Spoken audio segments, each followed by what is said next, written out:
Hello everyone, this is Lucas from Enterprise Repair and Automation Edmonton coming at you with part 12. I got the bell housing back in. That was a little bit tough to get that back in, but it's because there was a little sticker on the clutch pack that said, "This clutch does not require an alignment tool." Yeah, right. Okay, take that sticker and just burn it, man. Like, burn it, because they are so full of it.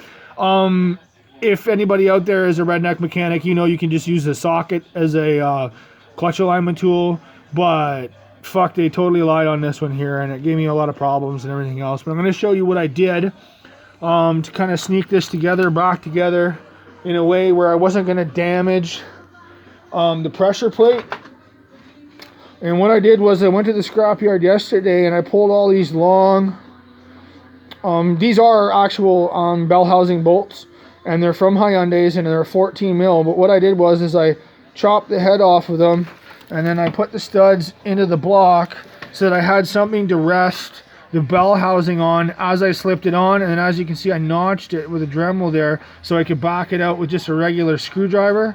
And once I had the clutch aligned up properly with the socket, and I had these pins, these guide pins to slip the clutch in there, it went in like mom and pop. It was ridiculous how easy this thing went in.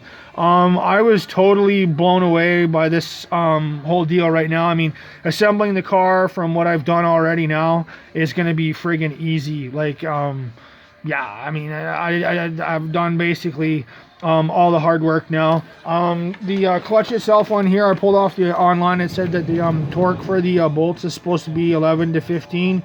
I got an old school dial torque wrench here. It's hardcore. I've had this thing for a long time. It's my favorite. Everybody keeps trying to get me to buy one of those digital ones or one of the ones that click. But I rely on this one here because I've always been a hands-on guy, and I can kind of judge almost with 20 pounds, or I put it to 20 pounds because this one here I know is just a little bit off. I've had it raced against other ones, so we're up around 15 pounds pressure on the clutch pack to hold it all in. There's other videos out there that can show you how to put in a clutch pack. It's not freaking complicated. Getting this thing in and out was probably the hardest thing. If it wasn't for that motorcycle jack, there's no way in hell I would have got it out. There's other people probably here that now that I've done it, and I've seen it, what all you really do is need to put a platform underneath here, and that's to drop the bell housing on and then lower it to the floor after you separate it from the engine block. So I mean, this jack did that, but in all honesty, if I was to go back and do this over again, I could probably get away with just using a milk crate. I mean, I might smash the milk crate when the bell housing comes down on it, but at least it's not going to damage the bell housing, so it should work. Okay, so right now I'm going to start putting everything back together, and I'm actually going to end the video here because, well, no, I'm not going to end the video here. I'm going to end the video when the car is running and all that kind of stuff, and I'll show you everything that went through and all that kind of stuff. Putting it together is backwards from, you know, taking it apart, so I don't think I have to go through everything again. So, yeah, this is Lucas from Enterprise Repair and Automation Edmonton coming at you with how to change the clutch pack in your 2013 Hyundai Accent. Probably works in other things too, like Elantras or whatever, but I don't know. I don't have one, so I can't speak up for them. I've only ever owned Accents, man. Black Accents, hatchbacks, man. They're like they're awesome. They're just so awesome. They sip gas.